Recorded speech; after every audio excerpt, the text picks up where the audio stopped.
We are a spectacular sight today on this January the 11th of 2003.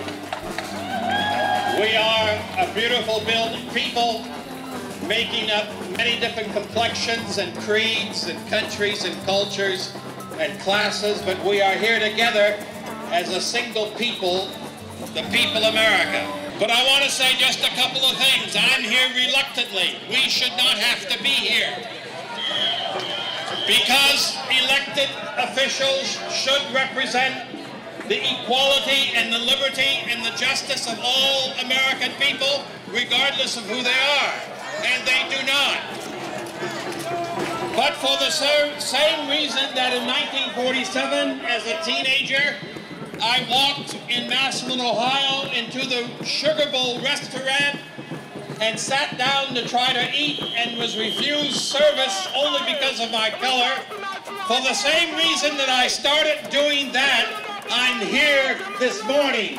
Because if we do not resist the way in which King George and his government is operating, we will give our country over to tyranny, over to racism, over to sexism, over to greed, over to materialism, over to economic injustice, and we will not have a chance to make the 21st century the finest century the human race has ever known.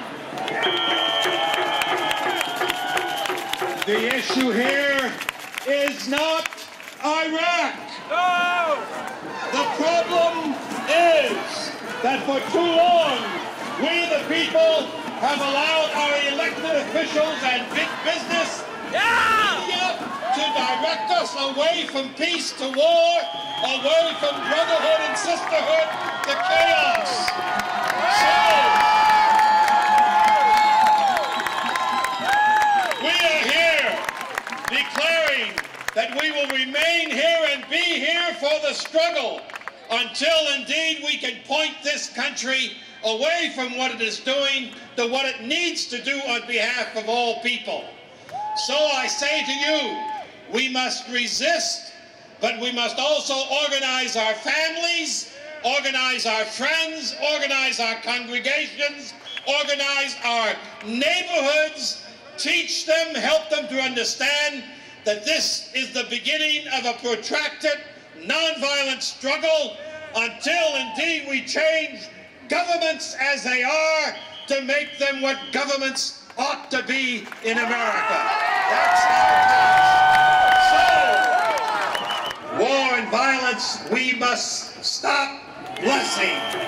We must instead use our resources to bless one another and to bless truth and peace and wonder and the infinite possibilities of this century. Going back to what religions have brought to the table, and we have an amazing opportunity because religions talk about confession, repentance, forgiveness, and mercy where other secular society haven't been able to go. They've been able to move people as a moral compass. They've been able to advocate for human rights and empower the disenfranchised, serve as intermediaries, devoting themselves to peacemaking and bringing parties together.